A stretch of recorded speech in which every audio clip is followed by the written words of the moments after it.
Walking into the steaming public bath for the first time, I gripped onto my shower caddy as I scanned the room for any judging glances in my way. This was me in grade 9 on my first exchange to Nagasaki, Japan, when I was constantly overthinking about others' perceptions of me and wondering if I was a nuisance to them. In Peru, during my second exchange in grade 10, the shower water was constantly switching between freezing and scalding temperatures without my touching the dial. I decided not to raise the issue due to the desire not to create conflict with my host family. I believed that if I kept the peace, I could deal with my issues myself without breaking my image. Most of us have a version of this, an instinct to deprioritize our needs before we risk becoming inconvenient. Hi, my name is Kate, and I have a lot of shower thoughts. Most of these thoughts helped me to logic my way out of my fear of self-advocacy and live a more authentic life. So before I go on, think about this. Have you ever felt like you're taking too much space or being an annoyance to someone? If you have, yeah, I get you. This has been my constant worry for most of my life up until recently. Through a lot of physical and mental discomfort, I learned it the hard way that most of the time, no one's judging you for speaking up about your needs. If you're advocating for yourself, the only one whose life is really impacted is yours. Not your teacher whom you worked up your courage to ask for an extension to, and not your roommate who you asked to be quieter when you're sleeping. This is why I'm here today, to convince you that you must advocate for yourself because no one else will. I know school just started, and that many of you are still tempted to shut your eyes and wish that when you open them, you might be back on the beach in Punta Cana or skiing in Switzerland. I can strongly relate. In elementary school in China, every new semester carried the same strange pattern. By the second day of classes, I'd come down with a fever and painful stomach aches. At night, I'd wake up sick, unable to keep down food or even water for more than a few minutes.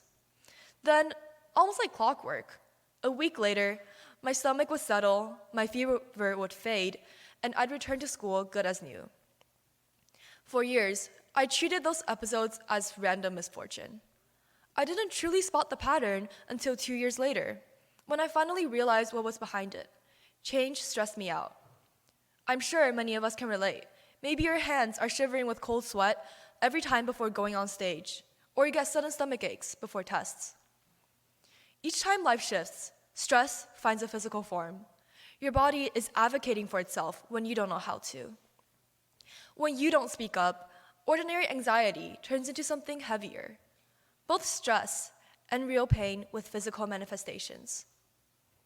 Needs don't vanish simply because we ignore them, and feelings don't become less true because they're quiet. As a child, I was learning to recognize discomfort, but what I lacked was the trust and confidence to express it. COVID was a new experience that we didn't choose. Almost overnight, the world shut down, and instead of crossing national borders like we usually do for vacation, we found ourselves crossing into the digital one. Do you remember what that was like? And I'm sure that for you, it was overwhelming to have so much digital noise cluttered around. But it was even more so for me. Before COVID, I've never touched a phone, an iPad, or a computer. The most I've done was to use Google Docs for schoolwork. I began watching dramas and series and movies and playing video games for the first time. It was really addictive to have all of my friends and entertainment instantly accessible with a click of a mouse. I'd be lying if I said I was focused during Zoom classes all the time. I've never spoken with people online before, and so it was really difficult to understand their expressions and difficult to know if they meant what they actually said. Do you remember how the constant digital visibility of being on Zoom changed how you behaved? For me, my hair had to be always perfect on the Zoom camera, and whatever came in frame had to be aesthetic. Online, I became even more of a pleaser because suddenly it felt like there were 1,000 imaginary eyes looking my way. My interactions on the internet required endless self-editing. I didn't want any mistake to be forever recorded in the archives of the internet. Eventually, I realized how subtle the shift had become. I was no longer just being careful, I was rewriting myself, and before long, I couldn't tell the difference between being careful and being edited. Whether you're about to enter high school or have experienced the transition, I'm sure you can imagine how it would bring a new level of intensity into everyday life. With more stress, less sleep, and far less physical activity, my period cramps worsened. If you're lucky enough to have escaped the pain of those cramps, let me tell you, it feels like 1,000 tennis balls are being slammed into your abdomen while your energy is being sucked out like a gasoline pump. It feels like sitting on a plane, nauseous and lightheaded. It feels like having food poisoning, stuck in bed or in the washroom. Well, I kept doing what I'd always done. Sit in class without speaking up, trying to convince myself that I was fine and that everyone else around me would agree. Well, that worked until it didn't. Some days, I'd black out on the table. Then 3 PowerPoint slides later, I returned to consciousness, confused about where we were in the lecture. I had no idea what was happening, and the cramps still didn't subside. Yeah, I tried to hold on to the identity of the good student who always listened and never complicated things, even when I was lost or struggling. I ignored my needs to maintain an image of being strong. Endurance is often praised with confident labels. They're unstoppable. Look how tough he is. What a strong and independent woman.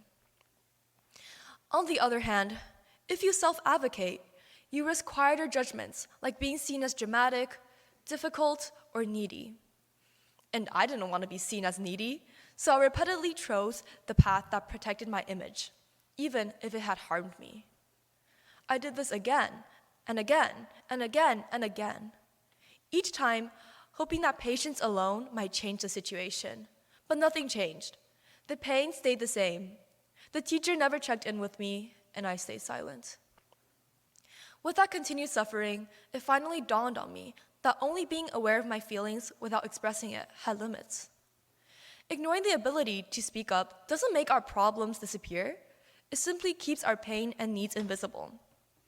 Authentic living requires more than you being present in the room. It requires trusting that your voice deserves to be a part of it. Up to this point, pain and life had happened to me, but one afternoon, I saw life respond to someone. I was out for lunch with a friend who had a very different instinct from mine. That day, the issue was really small. The menu at a sukiyaki hot pot restaurant had been written in Japanese, Wagyu tabe hodai, which translated to all-you-can-eat Wagyu. The English menu promised only a standard all-you-can-eat option, and the restaurant had never fact-checked what the Japanese phrase meant. Since my friend spoke Japanese, he noticed the misalignment right away.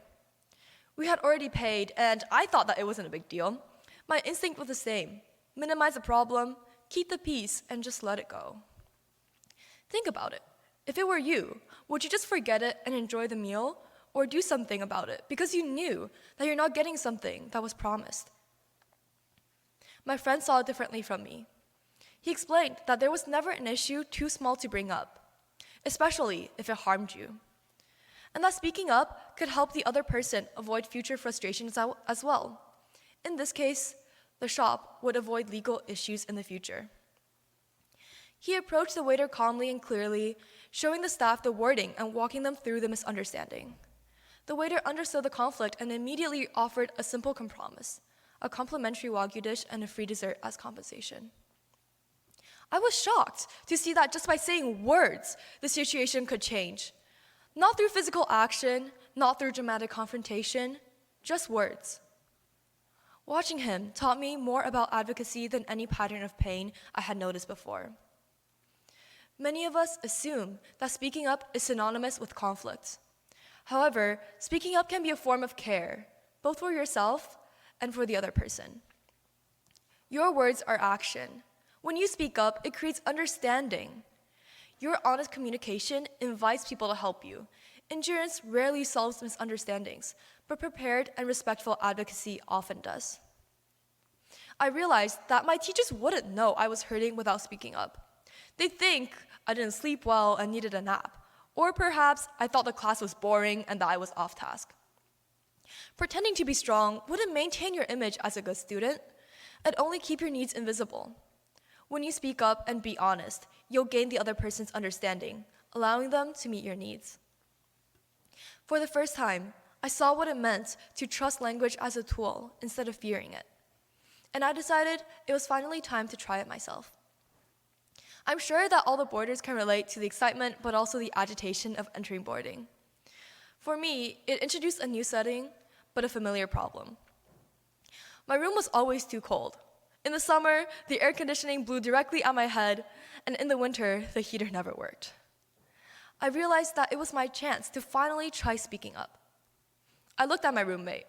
Taking deep breaths, I rehearsed the same sentence over and over in my head. Then I finally told her that the AC was a little too cold for me.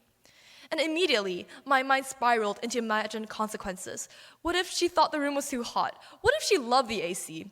And what if she got pissed or decided she didn't like living with someone like me?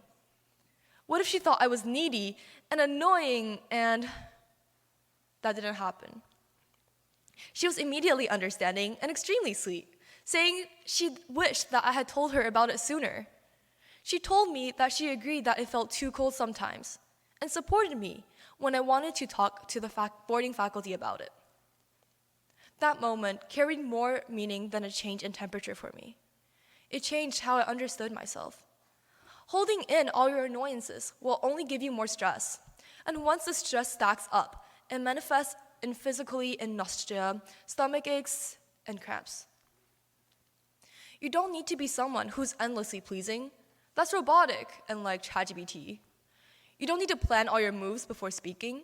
You don't need to be conflict avoidant for others to be your friends or to support you. If someone gets mad at you for speaking up for what makes you uncomfortable, then it's their issue. They're the only one who can anger themselves. It's not your fault. You're entitled to being comfortable. You're entitled to share your emotions. You should relax and be yourself. You don't have to hold your annoyances in all the time, and you don't have to be all right when you're not. Your true friends are those who would rather you speak up as soon as possible. They'd rather you were honest instead of holding your pain in and pretending that everything was fine. Self-advocacy isn't what creates conflict. Self-advocacy creates comfort. The best version of yourself isn't the most correct one. It's the most honest one. Our motto, Owning Today, means living openly as a person who finally expresses your needs. Silence often feels polite, but honestly is what truly allows people to understand each other and bond. And if you're overthinking whether someone will judge you for speaking up, pause for a moment. Overthinking asks, how should I appear? But authenticity asks, what do I need today? I chose authenticity, and I hope you do too. Today, I challenge you to tell someone, even if it's only once, when you're uncomfortable, or when your needs are not being seen. Those words don't have to be perfect. They don't have to be rehearsed endlessly. They only have to be real. Trust your peers, your friends, and your community, because everyone wants to support you, and you just need to tell us how. Please rise and sing hymn number 401, My Life Flows on an Endless Song.